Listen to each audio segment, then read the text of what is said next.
है कि बुरा है कि क्या है, you have to self evaluate yourself. आज क्या स्टैंडिंग है देखिए, उससे कुछ डिसाइड थोड़ी होगा। ये आज जो मैं पेपर ले रहा हूँ या मेन स्ट्रीम का जो टेस्ट होगा वो मैं थोड़ी चेक करने वाला हूँ, मैं आपको पैरामीटर्स सारे दूंगा। आप खुद देखो कि अगर आप एग्जामिनर होते तो उन पैरामीटर्स के बेसिस पे क्या आप अपने आप को कितने नंबर देते। That's it. So main stream is going to give you the habit of writing the answer for mains examination. Students के साथ होता ये है कि भैया पढ़ तो ले रहे हैं, अच्छी प्रिपरेशन भी हो जा रही है, कॉन्फिडेंस भी पूरा आ रहा है, लिखते नहीं बन रहा है। और लिखने का मतलब सिर्फ आंसर देख के टीकना नहीं होता, लिखने का मतलब है कि वर्ड लिमिट होती है, लिखने का मतलब होता है कि टाइम होता है, लिखने का मतलब होता है कि हैंड राइटिंग होती है, लिखने का मतलब होता है एप्रोप्रिएट कंटेंट होता है। तब आपका मेंस का आंसर अच्छा होता है ना। आपका मेंस का आंसर, ऐसे तो एक आंसर प्रीएम्बल पे लिखने जाओ तो 15 पेज लिख डालो, आप लोग यूनिवर्सिटीज में तो यही करते थे, लेकिन यहाँ पे वो रूल नहीं एप्लीकेबल होगा। इसीलिए कुछ सेट पैटर्न के साथ मैं आप लोगों की हैबिट डलवा रहा हूँ ताकि आप हर सब्जेक्ट में कंफर्टेबल हो जाए कि अच्छा चलो ऐसा क्वेश्चन आया तो ऐसे हैंडल करेंगे, ऐसा क्वेश्चन आया तो ऐसे हैंडल करेंगे। चलो ध्यान रखना, वेरी गुड इवनिंग। अच्छा, मैं एक पॉइंट आप लोगों को और बता दूं, क्योंकि आप लोग साथी बैच के स्टूडेंट हो, तो मैं आप लोगों को एक स्पेसिफिक छोटा सा पॉइंट और बता रहा हूँ क्योंकि ये बाकी लोगों को नहीं पता है, ठीक है। हाँ, स्पीड, जब स्पीड आती है तो सबकी हैंड राइटिंग खराब होती है, दैट्स वेरी नेचुरल। रीडेबल किसकी बचती है उसको नंबर मिलेंगे। तुम लोगों को मैं एक अपर हैंड दे रहा हूँ, और वो भी कोई अपर हैंड नहीं है बाकी की कंपैरिजन में, बस थोड़ा सा आप थोड़ा सा आगे रहोगे। That is there is going to be one question which is going to be out of syllabus. एक सवाल होगा जो आउट ऑफ सिलेबस पूछा जाएगा। बी रेडी ना, आउट ऑफ सीआरपीसी नहीं, सीआरपीसी का ही होगा, सीआरपीसी का ही होगा, डोंट वरी। इजी भी होगा, it is not going to be a difficult question, don't worry, it is going to be an easy question. ठीक, यस। मनीष वर्मा सर ना ही बता दे, ठीक तो था। जितने 5 टॉपिक्स मैंने दिए हैं ना, एक उसके बाहर का है, दैट्स इट। ठीक, ट्राई करो, ना बने देखो तो हैंडल तो करो प्रेशर को। समझ में आ गया? Am I clear? ठीक, सर आप आईपीसी पढ़ाइए प्लीज सर। ठीक, आप हिंदी इंग्लिश दोनों में अटेम्प्ट कर सकते हो, कोई समस्या नहीं। मैं क्वेश्चंस अगर इंग्लिश में दूंगा तो भी आपके पास टाइम होगा, हम ट्रांसलेट करेंगे, उसे हिंदी में पढ़ लेंगे, हिंदी में लिखिए आंसर, कोई दिक्कत नहीं। ठीक, जो आप लोगों के सीआरपीसी के 5 टॉपिक्स है ना, सीआरपीसी के 5 टॉपिक्स मैंने दिए हैं, उन 5 टॉपिक्स में से एक क्वेश्चन जो होगा, सिक्स्थ क्वेश्चन नहीं, क्वेश्चन तो मैंने 4 ही सोचे, 6 क्वेश्चंस या 6 जो सिक्स्थ टॉपिक होगा which is not provided over here, उससे क्वेश्चन पूछूंगा। लेट मी सी कि आप उसको कैसे हैंडल करते हो। आपकी तो फिर भी किस्मत अच्छी है कि आपको पता है कि 5 टॉपिक के बाहर आएगा, 6वें टॉपिक से आएगा। उन लोगों का सोचो जो लोग डायरेक्टली क्लास में आएंगे और उन्हें पता चलेगा कि शुभम सर ने धप्पा कर दिया, दैट्स अ फैक्ट। ठीक, चलो अभी 7:15 पे मैं ये क्लास जल्दी छोड़ूंगा, I be leaving this class early. ठीक, कोई बात जब होगा फिर, चलो अच्छी बात। Let's start, shall we start, शुरू करें। देखिए, सो लास्ट क्लास में हम लोगों ने एक एरिया कवर कर लिया था जिसमें हमने सॉलिटरी कंफाइनमेंट एंड एवरीथिंग, ठीक, ये सारी चीजें हम लोग देख चुके हैं। It's not actually a test Sonali, it is more of a practice session, देखना कि आपकी स्टैंडिंग क्या है। ठीक, टॉपिक्स में already the Shubham Upadhyay _Unacademy जो मेरा मेन ग्रुप है टेलीग्राम पे, उस पे भी डाल चुका हूँ, कल डाला हुआ था टॉपिक मैंने आपके साथी बैच में भी डाला है, वहां से भी आप लोग देख लीजिएगा, आपको बिना देखे ये सारे आंसर्स लिखने हैं। ठीक, अच्छा, रोहित कह रहे हैं कि सर आज एलएलएम का रिजल्ट आया और गलती से टॉप कर लिया। अरे भाई यार बहुत बढ़िया, गलती से धन्यवाद। ठीक है, चलो गलती से कांग्रेचुलेशन, बहुत बढ़िया, गजब यार, गजब, बहुत बढ़िया। हाँ, गलती से बधाई, हाँ गलती से बधाई, गलती से सेम टू यू। ठीक, बहुत बढ़िया। अरे फर्स्ट आए हो, ये क्या बात होती है कि गलती से टॉप कर लिया, किए है तो ओन करो उसको, हाँ सर टॉप किए हैं तो किए, जी हाँ। ठीक, ऐसी मिस्टेक भगवान करे आपसे जीवन पर्यंत होती रहे। चलिए शुरू करते हैं। So in the last class we have covered area till this wrongful I would say solitary confinement. Solitary confinement हो गया, सोनाली 7:15 पे। अब हम लोग देखेंगे सेक्शन नंबर 75 को, ठीक है, सेक्शन नंबर 75। नाउ सबसे, अगर आप सिंपली सेक्शन नंबर 75 को देखो तो सेक्शन नंबर 75 सबसे ज्यादा इजी एक पॉइंट है। Why is it easy? क्योंकि सेक्शन नंबर 75 सीधे सीधे बात करता है एनहांसमेंट की, ठीक है, it straight away talks about enhancement of punishment. ठीक, अब एनहांसमेंट ऑफ पनिशमेंट है, ठीक है, हाँ 73 74 की भी नोट मेकिंग करेंगे, don't worry. Enhancement of punishment पहले हम 75 कर लें, उसके बाद तीनों सेक्शंस की साथ में नोट मेकिंग करेंगे। So section 75 is very straight forward. ये बोलता है कि मान लो कोई एक ऐसा ऑफेंस है जो 3 साल से ज्यादा पनिशेबल है, और मान लो कि किसी व्यक्ति को इसकी पनिशमेंट हुई, ठीक, वो व्यक्ति रहा हो जाए और दोबारा सिमिलर ऑफेंस जो है उसको रिपीट कर दे, तो अब की बार उसको एक इनहैंस्ड पनिशमेंट दी जाएगी। That person will be given an enhanced punishment, और वो इनहैंस्ड पनिशमेंट का ड्यूरेशन आप लोगों को यहीं पे मिल जाता है अंडर सेक्शन 75। सो 75 अपने आप में किसी प्रकार का कोई ऑफेंस क्रिएट नहीं करता, it does not create a separate offense, it just says that let's say if there is a repeated offender, ठीक है, let's say there is a repeated offender, तो उस repeated offender को पनिश करने के लिए हम क्या same he amount of punishment देंगे। मान लो किसी व्यक्ति को 3 साल की 4 साल की सजा, ठीक, उसने फिर वही ऑफेंस कर दिया निकल करके, अब आप फिर उसको 4 साल की 5 साल की सजा दे रहे हो, ऐसा नहीं। तो कोर्ट ऑफ लॉ क्या करती है, कोर्ट ऑफ लॉ के पास सेक्शन 75 का एक डिस्क्रिशनरी पावर, सेक्शन 75 का डिस्क्रिशनरी पावर है. This is not something which we can call as an absolute power और a bindingness on the part of the court. न्यायालय पे ये बाध्यता नहीं है. धारा 75 किसी प्रकार की बाध्यता लागू नहीं करता कि अगर न्यायालय के सामने कोई ऐसा मान लीजिए मामला आता है जिसका जो अभियुक्त है वो पहले ही कारावास काट चुका है 3 साल से ज्यादा के मामलों में, तो ऐसी स्थिति में ये न्यायालय पे बाध्यता नहीं है कि उसको एक एनहांस्ड पनिशमेंट दी जाएगी. लेकिन ये जरूर है कि न्यायालय सारे सर्कमस्टेंसेस को ध्यान में रखते हुए और सेक्शन 75 को अगर उसे लगता है तो अप्लाई कर सकता है और एक एनहांस्ड पनिशमेंट उस व्यक्ति को दे सकता है. ये बहुत सिंपल सा सेक्शन 75 का रूल. एक बार आप लोग बस इतना करें कि सेक्शन नंबर 75 को रीड कर लें. ठीक है, just read it, that's it. Just read section number 75, that is it. इसको 236 से पढ़ो. ब्रॉडली आपके काम के लायक जो है वो है 236. अगर आप इसको 236 ऑफ सीआरपीसी के साथ पढ़ लेते हैं तो that would do your job. ठीक, चलिए, सो रीड इट वंस. बहुत सारे एग्जांपल हो सकते हैं पूजा. मान लो कि किसी व्यक्ति ने रॉबरी करी है, रॉबरी करने के बाद वापस आया, फिर रॉबरी कर दी, इनहांस पनिशमेंट दोगे आप उसको. किसी व्यक्ति ने किसी पर्सन को ग्रीवस इंजरी कॉज की, ठीक, ग्रीवस इंजरी कॉज करके वापस जेल गया, जेल से छूटा, वापस आया, फिर ग्रीवस इंजरी कॉज कर दी, अब 75 लगा. पूजा समझ में आया?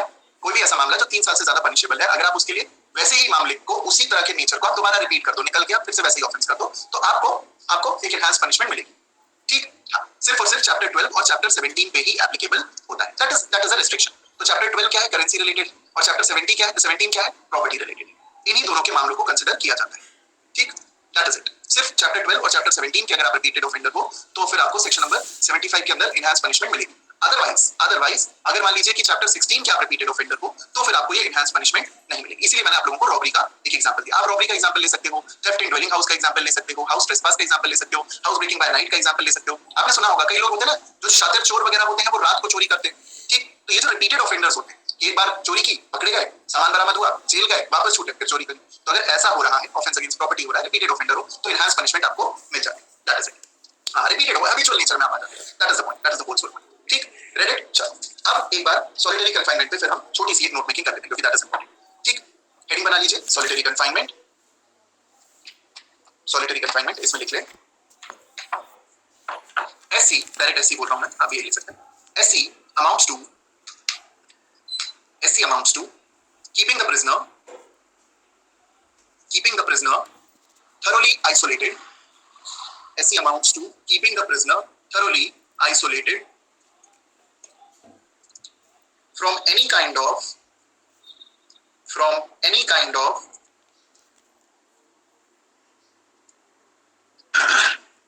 intercourse with the outside world.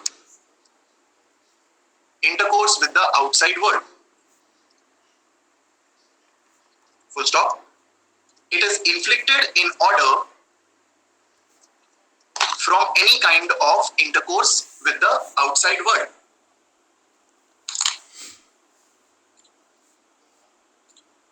Full stop. It is inflicted in order that a feeling of loneliness may produce wholesome influence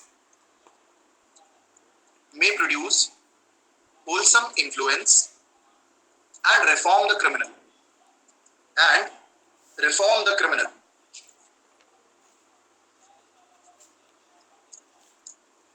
Full stop. This section, that is section number 74 or 73, या this section की जगह direct लिख लो. Section 73 gives the scale according to which solitary confinement may be inflicted.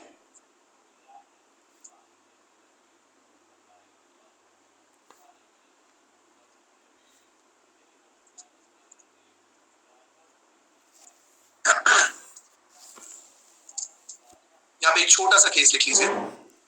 छोटा सा case है, that is Anand Mohan versus state of Bihar. Anand Mohan versus state of Bihar.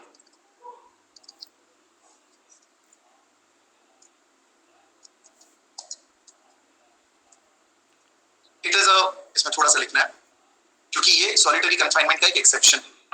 मतलब this is an exception to solitary confinement की इस scenario में आप सॉलिटरी कंफाइनमेंट में नहीं रखोगे उसको.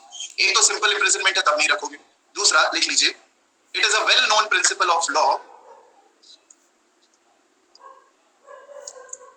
it is a well known principle of law that the convict carrying death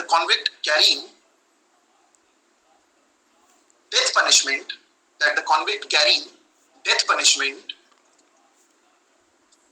is not deemed to be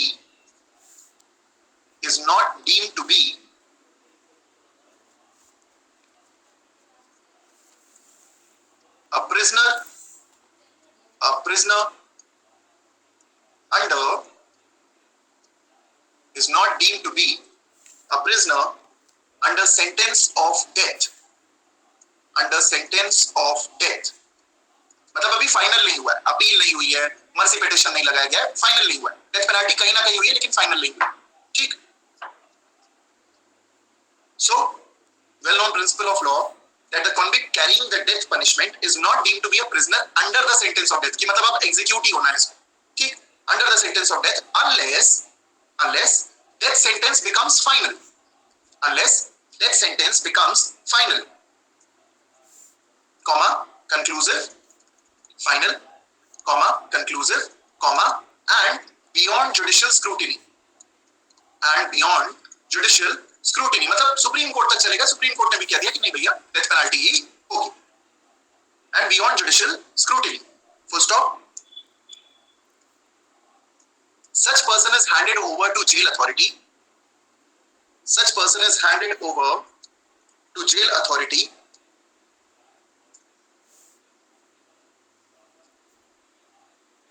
to be kept safe and in protected custody.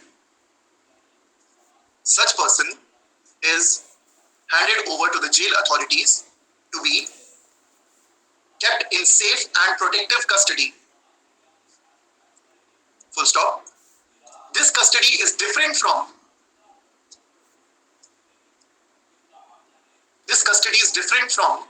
the custody of a regular prisoner.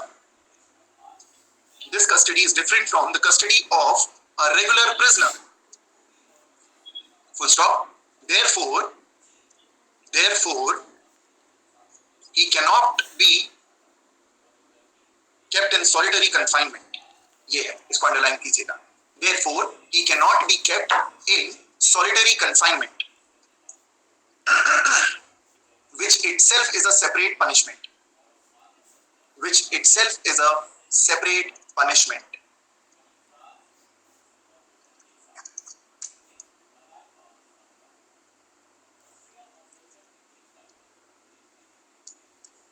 कोई उमा की help कर दे please.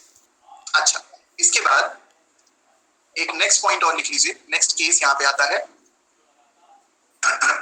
That is, इसका आपने नाम जरूर सुना होगा, that is Sunil Batra versus Delhi administration.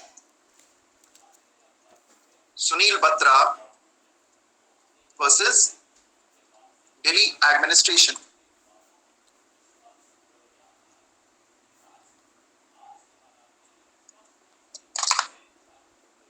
लिख लें इसमें, just right this down.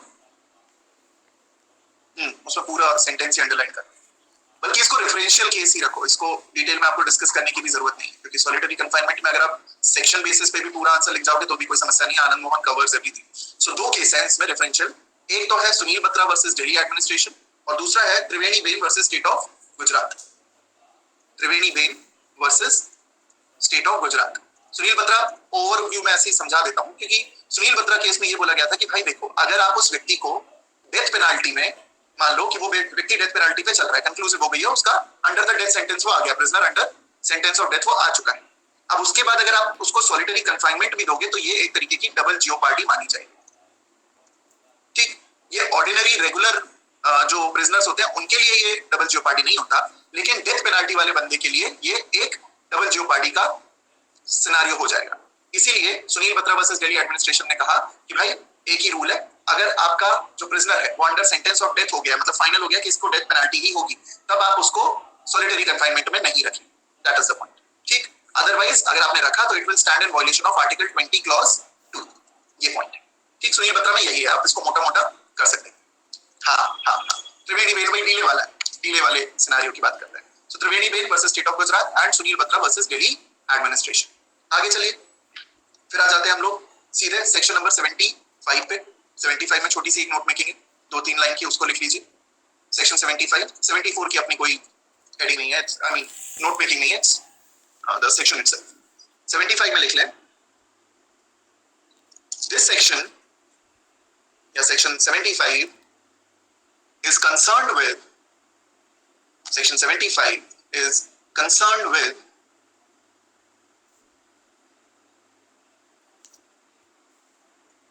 a previous conviction for a similar offense, a previous conviction for a similar offense, but it does not postulate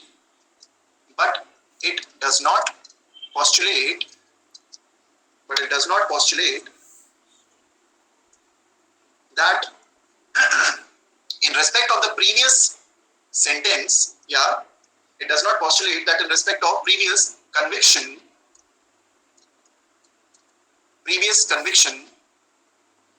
the punishment imposed should have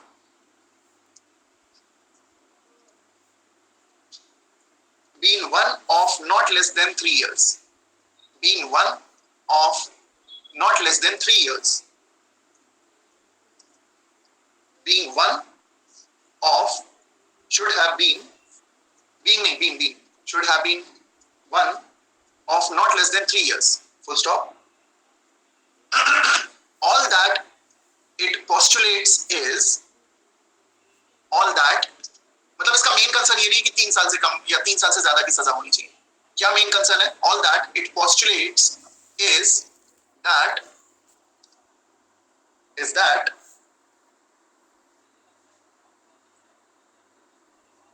the previous conviction should have been in respect of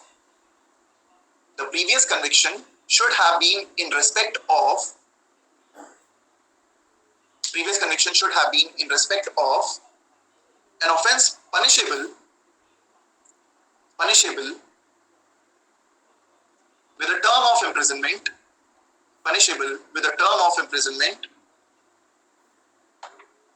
for a term of 3 years or upwards,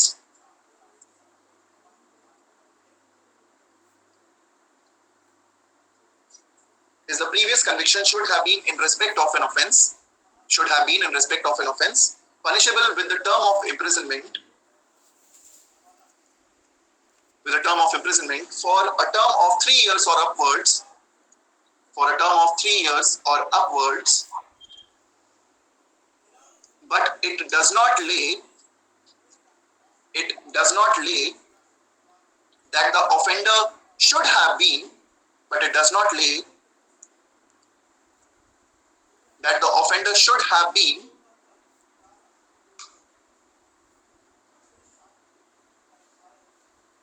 actually punished.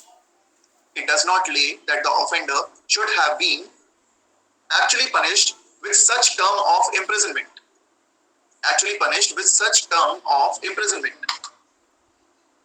मतलब क्या है इस line का? इसका मतलब ये है कि भाई कंसर्न क्या है सेक्शन 75 का? कंसर्न मात्र इतना है कि भाई इससे फर्क नहीं पड़ता कि आपको 3 साल से ज्यादा की सजा मिली है, 4 साल की सजा मिली है, 5 साल की सजा मिली है. नो, व्हाट मैटर्स इज जिस ऑफेंस के लिए आपको कन्विक्ट किया गया वो 3 साल से ऊपर पनिशेबल होना चाहिए. ठीक. अब ऐसा भी हो सकता है कि मान लो कि किसी ऐसे ऑफेंस के लिए आपको सजा दी गई जिसकी मैक्सिमम पनिशमेंट 7 साल थी, लेकिन सजा आपको 2 ही साल की दी गई, या सजा आपको 3 ही साल की दी गई, या सजा आपको 5 ही साल की दी गई. इससे फर्क नहीं पड़ता. This doesn't change anything. What matters is that the offense that you were tried for, the offense for which you were convicted, जिसकी आपकी दोष सिद्धि हुई है, वो ऑफेंस जो है वो पनिशेबिलिटी में कहाँ है? 3 साल से ऊपर है. That's the point. ठीक. हाँ, पोस्टुलेट का मतलब है बताता है, क्या चीज बताता है, क्या चीज इंक्लूड किया हुआ है. पोस्टुलेट. ठीक. हाँ, 75 की बात चल रही है. ठीक है, ये है आप लोगों का section number 75. Now we are done. ठीक है, नाउ वी आर डन. हाँ, मिनिमम 3, मतलब 3 से ज्यादा होनी चाहिए. मिनिमम 3 नहीं, ऐसा मिनिमम 3 करके वर्ड नहीं होता. 3 साल से ज्यादा होनी चाहिए. वो 5 साल, 7 साल, 10 साल, लाइफ इम्प्रिजनमेंट, डेथ पेनल्टी, वो कुछ भी, उससे फर्क नहीं पड़ता. ठीक है. सर ऐसे तो उसको ज्यादा पनिश करना चाहिए। अरे ज्यादा पनिश करना चाहिए, 7 साल के ऑफेंस में आप फंसे हो तो आपको पनिशमेंट होती है, लेकिन एक्सेप्शंस होते हैं। अभी एक्सेप्शंस अपन पढ़ेंगे ध्वनि, नेक्स्ट चैप्टर में अपन एक्सेप्शंस पढ़ने वाले हैं। तो मान लो कोई ऑफेंस था जो 7 साल से पनिशेबल था, ठीक, लेकिन फॉर एग्जाम्पल आपने उसको वॉलंटरी इंटॉक्सिकेशन के साथ किया, यानी प्रिजम्पशन ऑफ नॉलेज के साथ किया, थोड़ी सी ग्रेविटी कम हो, दैट इज इट। ठीक, ग्रेव एंड सडन प्रोवोकेशन में किया, थोड़ी सी ग्रेविटी कम हो, ठीक, ये this is how it works. नहीं शिखा 75 में अपने को कोई केस नहीं लिया, ठीक है, दैट इज इट। ओके, चलो अब आगे बढ़ते हैं। यहाँ पे हमारा पनिशमेंट का पूरा एरिया कंप्लीट होता है। अब हमें जिस चीज को पढ़ना है that is are general exceptions. ठीक, मैं बोले कि सर एक बार आप इस चैप्टर के लिए भी सेक्शन वाइज बता देंगे, सेक्शन फॉर प्री और हाँ, अरे आई एम रियली सॉरी यार, अच्छा हुआ याद दिला दिया। मैंने लास्ट आई गेस मैंने सेकंड चैप्टर के लिए बताए थे कि कौन से एरिया से आपको लॉन्ग आंसर टाइप क्वेश्चंस आते हैं, कौन से आर। Please please please please note this down, तुरंत नोट कर लो। अभी लिख लो, अभी बता दे रहा हूँ, just open your parents please. शुरू किया था तुरंत, क्योंकि अपने शुरू किया होगा, आई मस्ट हैव फॉरगॉटन। ठीक, सबसे पहले चैप्टर नंबर हेडिंग बना लें, चैप्टर नंबर 3। ठीक, यस, चलिए। तो चैप्टर नंबर 3 में सबसे पहले हम देख लेते हैं, डिस्कस करते हैं। पहले लॉन्ग आंसर्स के लिए बता दे रहा हूं आपको, ज्यादा पॉइंट्स नहीं है, 2 ही 3 पॉइंट्स है, लेकिन लिख लीजिए। लॉन्ग आंसर्स में आपको क्या क्या चीजें प्रिपेयर रखनी होती है। Number 1, theories of punishment, theories of punishment long answers के हिसाब से आपका प्रिपेयर्ड होना चाहिए। ठीक ना, theories of punishments generally PSC based exams में आते हैं, इस बात का आप लोग ध्यान रखें। ठीक, हाई कोर्ट बेस्ड एग्जाम्स में थ्योरीज ऑफ पनिशमेंट के सवाल कम पूछे जाते हैं। ठीक, तो जब आप लोग देखते हैं राजस्थान की बात करें, चाहे एमपी की बात करें या छत्तीसगढ़ वगैरह की बात करें, यहाँ पे आपको कम चांसेस हैं थ्योरीज ऑफ पनिशमेंट देखने की। लेकिन थ्योरीज ऑफ पनिशमेंट की जरूरत आपको यूपी में, उत्तराखंड में, बिहार में, दिल्ली वगैरह में ज्यादा जरूरत पड़ सकती है। ठीक, that is it. West Bengal की बात करें या मान लीजिए कि इसकी बात करें अपना गुजरात की या महाराष्ट्र की बात करें, तो चांसेस आर वेरी लेस, कम चांसेस हैं कि आपको थ्योरीज ऑफ पनिशमेंट से क्वेश्चन है। ठीक, हाँ, तो छत्तीसगढ़ में तो खैर पेपर मेंस का होना ही नहीं है, छत्तीसगढ़ में मेंस का पेपर ही नहीं होना है, तो वहां पे तो आना ही नहीं। ठीक, डब्ल्यूबी में आते हैं, फेयर एनफ। तो देन अगेन अगर आप डब्ल्यूबी प्रिपेयर कर रहे हो तो डब्ल्यूबी में theories of punishment you can have a look at it. ठीक, क्योंकि डब्ल्यूबी इज मोर और less a balance of what we see in Delhi, Haryana and UP, Rajasthan, उसका एक बैलेंस है, तो कभी आ सकता है, कभी नहीं आ सकता, दैट्स द थिंग। ठीक, आंध्र प्रदेश के हिसाब से चेरी पूछ रहे हैं, आंध्र प्रदेश के हिसाब से I would say theories of punishment पढ़ लेना। ठीक, guys just hold on a second, there somebody at the door, just hold on a second. Leave it out in general. ठीक, सो थ्योरीज ऑफ पनिशमेंट को long answer के हिसाब से prepare रखना। Number 2 लिख लें, नेक्स्ट पॉइंट बना करके लिख लें, डिफॉल्ट सेंटेंस। डिफॉल्ट सेंटेंस पे क्वेश्चन आता है, या फिर इसके लिए दूसरा आएगा imprisonment in lieu of fine. ठीक है, आपस में अगर बात करोगे तो मिस आउट हो जाएगा, रुक जाओ। हायर जुडिशरी के लिए मेरे हिसाब से राजेश आपको प्रिपेयर रखना चाहिए, थ्योरीज ऑफ पनिशमेंट आपको रेडी रखना चाहिए। ठीक, so default sentence, imprisonment in lieu of fine, इससे आपके सवाल बनते हैं। That is your question, section number 63, 64, 65, ये वाला एरिया है। उसके अलावा next would be yes limit of punishment of offences, several offences वाला जो पॉइंट है 71 और 72, सेवरल ऑफेंसेस, ये आप लोगों से पूछा जाता है। ठीक, सेवरल ऑफेंसेस की चांसेस है कि आपसे शॉर्ट नोट में भी आ जाए। ठीक है, इसके अलावा शॉर्ट नोट में जो आपका एरिया पूछा जाता है, शॉर्ट नोट्स में, उसमें मोस्टली आपको देखने को मिलता है solitary confinement. Solitary confinement and इसके साथ दूसरे नंबर पे लिख लें, पहला होना चाहिए वैसे, types of punishment. Types of punishment, एक आधा जगह मैंने, मुझे स्टेट याद नहीं है, बट मैंने रूल्स एज टू कम्यूटेशन भी देखा था, रूल्स एज टू कम्यूटेशन। तो ये शॉर्ट में आएगा, ये लॉन्ग में नहीं पूछा जाएगा, so need not prepare it in the long format, बस शॉर्ट में आप ये प्रिपेयर रखिए। सो चैप्टर नंबर 3 से लॉन्ग आंसर में ये 3 एरियाज हैं, जिसमें से ये सेवरल ऑफेंसेस वाला जो चीज है 71, 72, ये आपसे मोर और लेस शॉर्ट नोट में भी पूछा जा सकता है। सॉलिटरी कन्फाइनमेंट जो है ये मोस्टली शॉर्ट नोट में लिखता है, लेकिन आप जब पूरा पढ़ते हैं तो ये लॉन्ग नोट के हिसाब से प्रिपेयर हो ही जाता है eventually. Types of punishment short में पूछा जाता है। Types of punishment section 53, section 53 जरा सा उसका इलैबोरेशन थ्योरी से कनेक्ट करता हुआ, दैट इज योर सेक्शन 53। ठीक, अब आप वो भी बता दो कि भैया ट्रांसपोर्टेशन पहले था, उसको हटा दिया गया, तो वो पूरा एक एरिया आप कवर कर लेते हैं। फिर आता है रूल्स ऑफ कम्यूटेशन। तो रूल्स ऑफ कम्यूटेशन में आपको दोनों चीजें लिखनी होती हैं कि डेथ पेनल्टी का कम्यूटेशन होगा तो कैसे होगा, और लाइफ इंप्रिजनमेंट का कम्यूटेशन होगा तो कैसे होगा, और कम्यूटेशन कौन करेगा, who is the right authority to do the commutation. ठीक, कॉम्पैक्टनेस कौन करेगा, 54, 55, 55 है, that is covered over here. ठीक है, ये सबने नोट डाउन कर लिया है, बता दें प्लीज। मैंने हिंदी में नहीं बताया लेकिन आई एम प्रीटी श्योर कि आपको ये समझ में आ गया होगा। That is it. हरदीप यहाँ पे लिखा है बेटे, यहाँ पे लिखा है, आप इसको नोट डाउन कर सकते हैं, कोई दिक्कत नहीं है, या तो नोट डाउन कर लो, स्क्रीनशॉट ले लो। ओके हरदीप, चलो ना आगे बढ़ते हैं। ये तो चैप्टर 3 की बात हो गई, अब हम लोग चलते हैं चैप्टर 4 पे। देखिए थोड़ा सा मैं आप लोगों की क्लास आज जल्दी छोड़ने वाला हूँ, मैंने पहले आप लोगों को बता दिया 6:30 पे आई विल लीव, क्योंकि ऑब्वियसली हमें एक और टेस्ट के लिए प्रिपरेशन भी करना है। ठीक, चलिए okay, now talking about chapter number 4, more than sufficient एलाबोनी। उसके बियॉन्ड जाना ही नहीं पड़ेगा, उसका रिवीजन आप बस रिग्रेस रखना, राइटिंग प्रैक्टिस रखना, दैट विल डू। बैरक के साथ नोट्स सफिशिएंट, मोर देन सफिशिएंट। ठीक, दैट इज इट। चलिए, अच्छा हिंदी मीडियम के नोट्स आप लोगों के बन गए हैं, I will be sharing it after the class. मैं क्लास के बाद सेक्शन नंबर 22 से लेकर के सेक्शन नंबर 52A तक क्रिएट हो गए हैं, वो मैं आपकी क्लास में शेयर कर देता हूँ। 2 दिन के अंदर अंदर आपको 53 से लेकर सेक्शन नंबर 75 तक के नोट्स भी मिल जाएंगे, तो you will get those Hindi medium notes as well. अच्छा ठीक है, हाँ टीपीए के अभी शेयर नहीं किया, टीपीए के भी भूल गया था, सब रखा हुआ है फोन में, तुरंत शेयर कर। ओके, थर्ड क्वेश्चन में ये है बेटा, rules as to commutation. Hardeep लिखा हुआ है पूरा, टेस्ट सब्जेक्टिव है, it is not a subject, it is test, it is more of a writing practice, don't worry.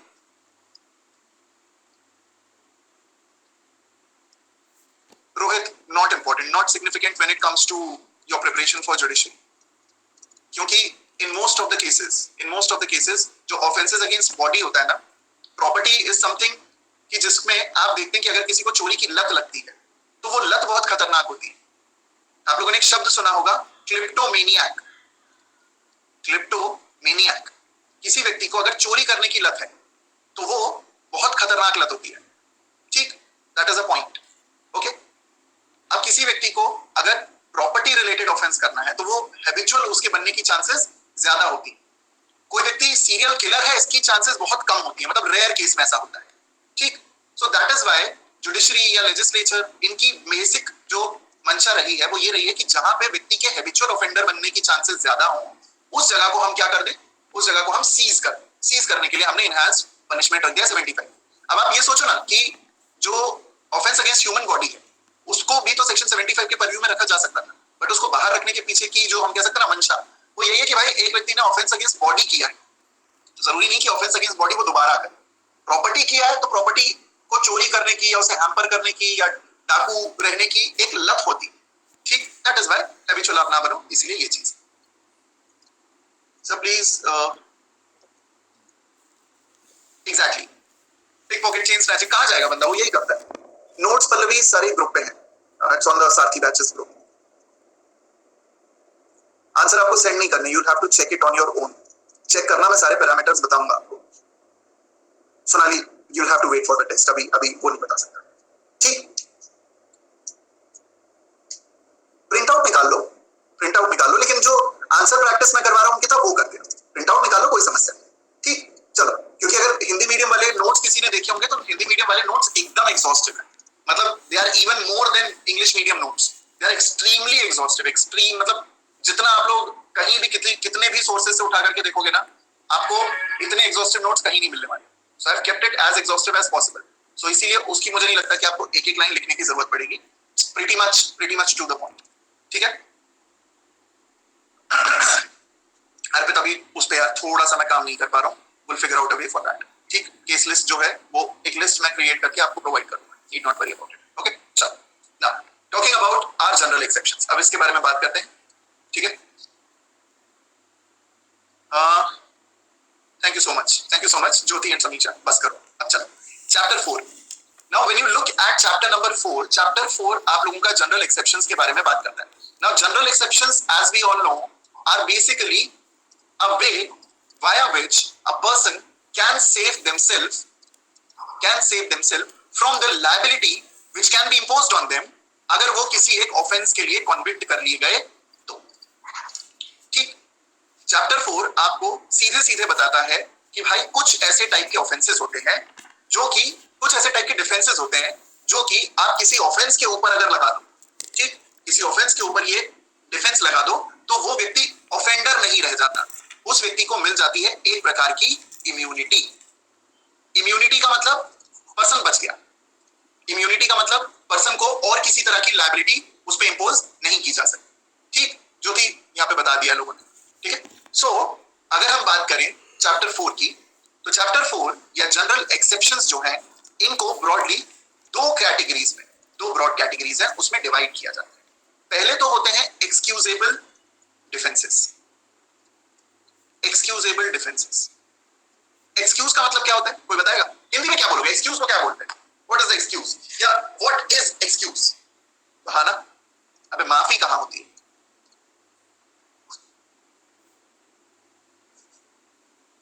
अच्छा, excuse me in that context. Good evening sir. अरे ज्योति, आप तो ज्योतिरादित्य निकले, बताएं। सर पूछना था कि आपका टेलीग्राम नोट्स कैसे मिलेगा हिंदी का मुझको? आपको हिंदी के नोट्स देखिए, टेलीग्राम पे आप जाइएगा, सर्च बार में जाकर के @team_TSU लिखिएगा, ठीक है। इस पे एक मैसेज बॉक्स आप साथ ही मेंस ग्रुप, वो इन्फॉर्मेशन आप शेयर कर दीजिएगा, आपको साथ ही बैच में ऐड कर देंगे, ठीक है। हिंदी नोट्स मिल जाएगा फिर ना सर? हाँ हाँ, उसमें हिंदी के नोट्स मिल जाएंगे, जो पिछले 2 पार्ट्स अभी मैंने डाले वो भी मिल जाएंगे, जो अभी डालने वाला हूँ वो भी मिल जाएगा, ठीक है। Thank you sir. जी ओके, मोस्ट वेलकम।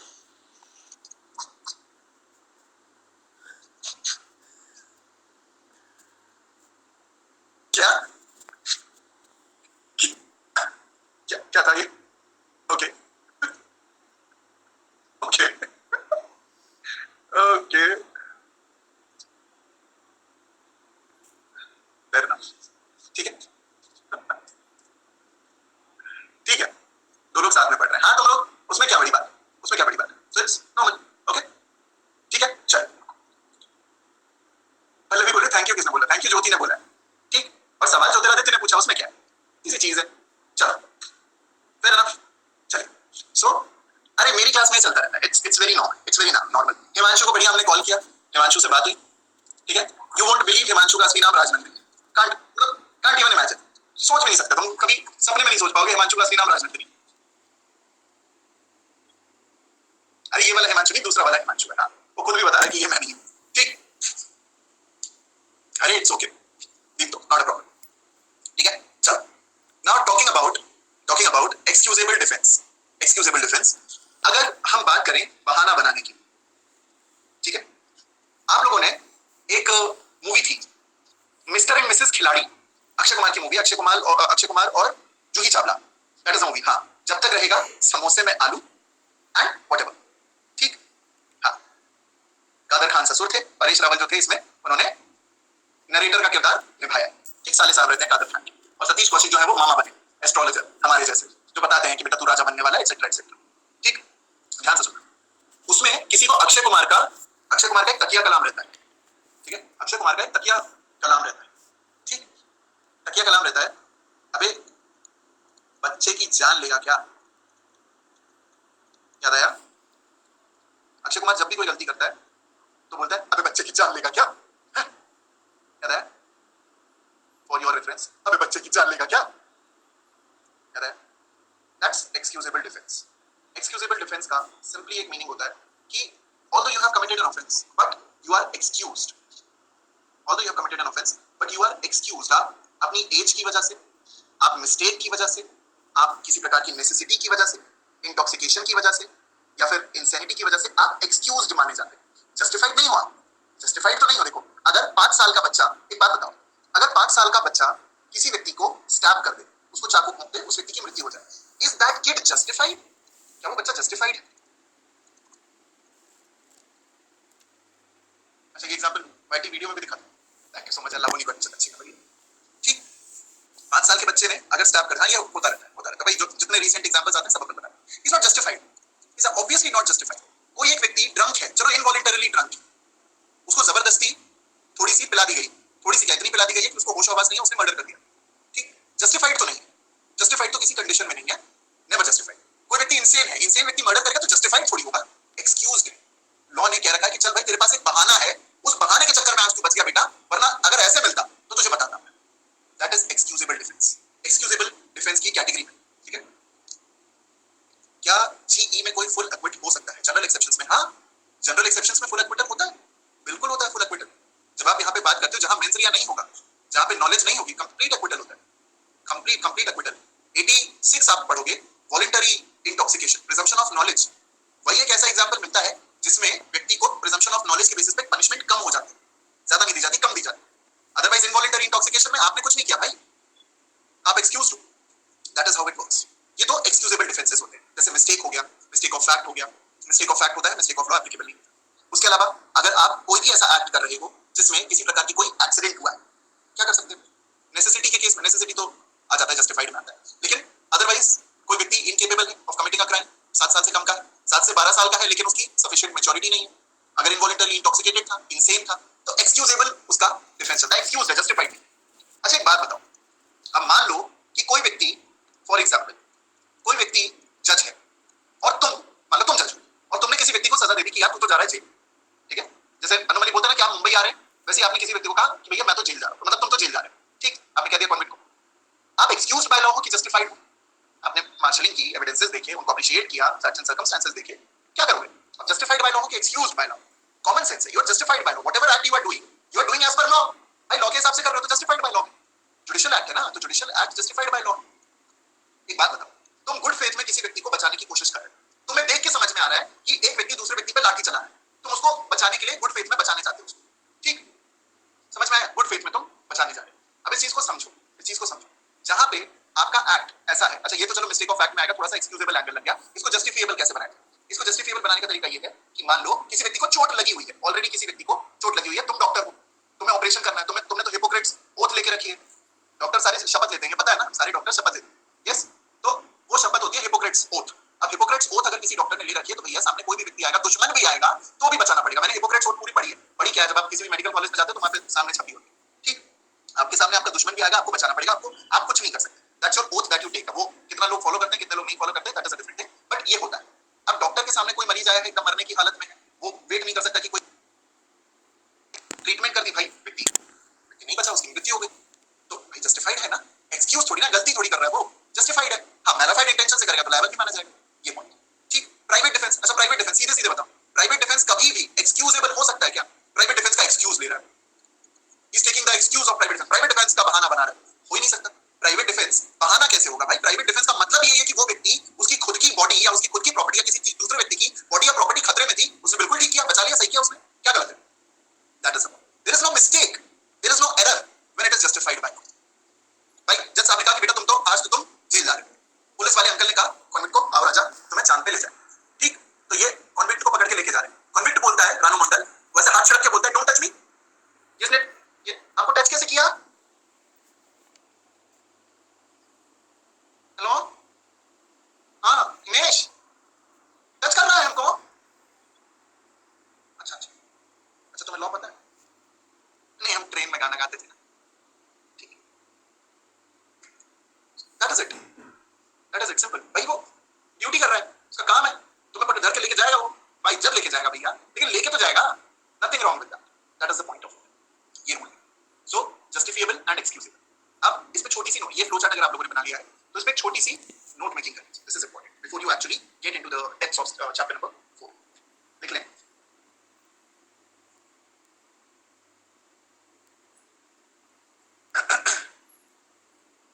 ठीक, चल सर अब कल देखो अर्पित को मैंने बोला था कि 1 घंटे में छोड़ दूंगा, तो सर बस अब सर कल कर देते हैं सर, लिखने जाएंगे, क्या करें, कल कर लें, नोट मेकिंग कल करनी है तो बता दो, पढ़ लो, अगर इफ यू वांट दैट, अभी टेस्ट है सर, आज लिखवा दो, 6:30 हो गए बस, चलो सेंड अ पोल, मैं पोल भेज देता हूँ, हाँ भैया डिस्चार्ज हो तुम मालूम, ठीक, पोल दे रहा हूँ, ठीक है, ट्रू स्टैंड्स फॉर हाँ लिखवा दो, फॉल्स स्टैंड्स फॉर नो कल लिखवा देना, ठीक है, पोल भेज दे रहा हूँ, आप देख लो, जो भी मैंने ट्रू सिलेक्ट किया है, आप ट्रू फॉल्स जो भी चाहो वो कर सकते, ट्रू मतलब यस अभी लिखवाओ, फॉल्स मतलब नो कल लिखवा दो, सेंड यू द पोल, तुम लोग वोट कर लो भैया, जो भी आएगा उस हिसाब से देख लेंगे।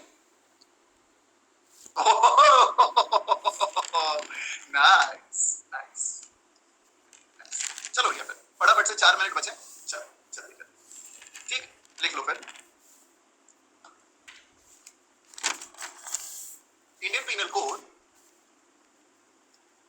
Code चैप्टर 4 में लिख रहे हैं, Indian Penal Code includes a wide variety of Indian Penal Code includes a wide variety of offences,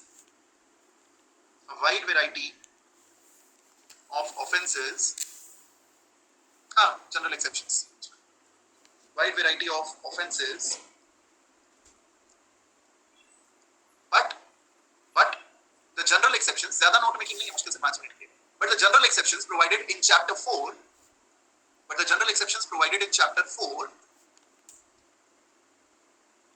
from section 76 to 106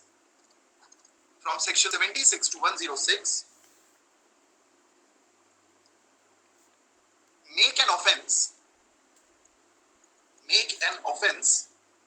a non-offense. Make an offense a non-offense. This has already been established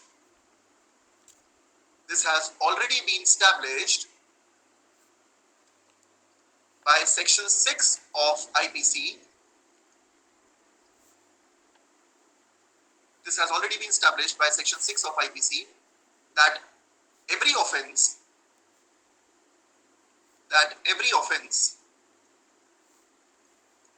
shall be read with the superimposing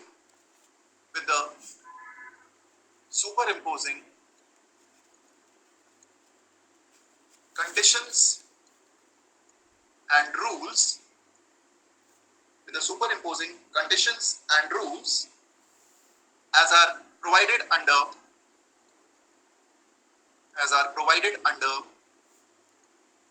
chapter 4.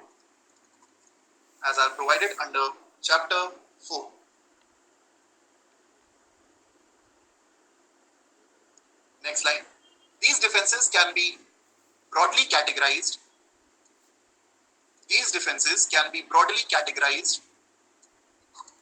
in two categories.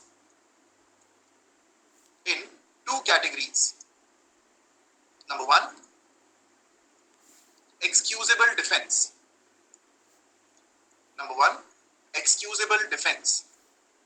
इसके लिए एक line लिख लीजिए excusable defense के लिए.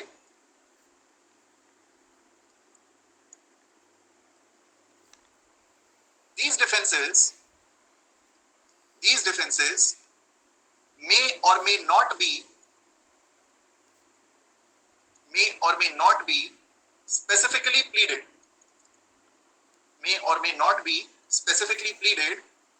and the court can interpret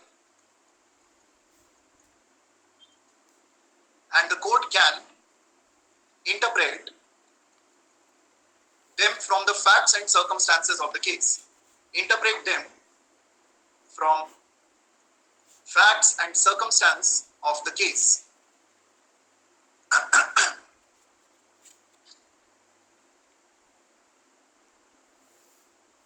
Under these defenses,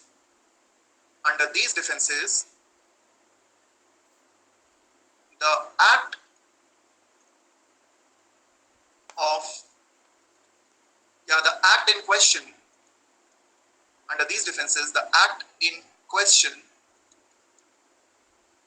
may be due to a mistake,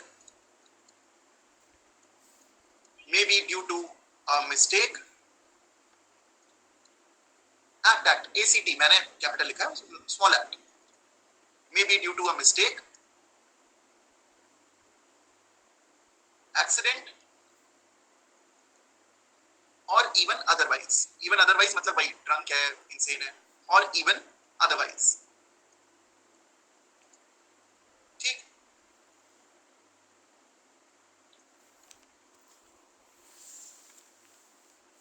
These defenses make the act मतलब वो crime, make the act excused and give immunity to the offender. and give immunity to the offender.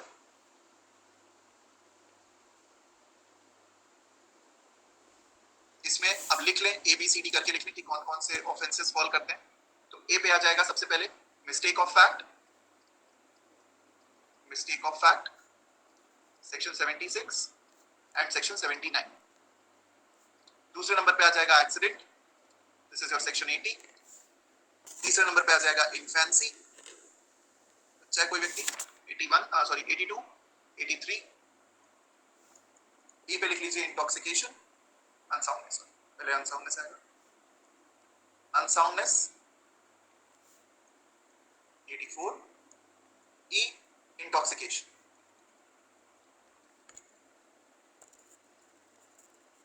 यहाँ पे लिख लें 85.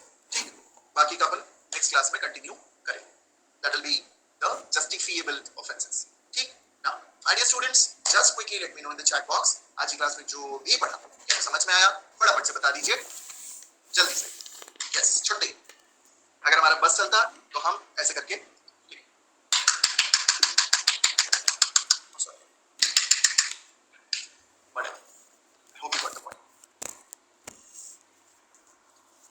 देखिए यार, ये है, दिस इज द पॉइंट. ठीक, चलिए let's wrap up today's lecture. आज का समाप्त करते हैं. 7:15 पे फटाफट से आ जाओ. एक क्वेश्चन आउट ऑफ सिलेबस आने वाला है. ठीक, सीआरपीसी का ही होगा लेकिन आउट ऑफ सिलेबस. ठीक है, let's wrap up. Tata, bye bye, take care. अरे special classes Sonali, the Shubham Upadhyay, वही वाली तो बात कर रहा हूं अभी. द शुभम उपाध्याय _ अनअकैडमी, ये ओपन कर लोगे, इसमें मेरी क्लास मिल जाएगी. इसलिए टेलीग्राम हैंडल भी ओपन करोगे तो लिंक मिल जाएगा. ठीक, चलिए आंसर आपको सेंड नहीं करना है लेकिन लिखना तुरंत है, और जो मैं गाइडलाइंस दूंगा उसके बेसिस पे लिखना है. ठीक है, हाँ मैं ग्रुप पे पोस्ट कर दे रहा हूँ. ठीक, चलो tata, bye bye, take care, good evening, bella ciao and what जय हिंद. ठीक है.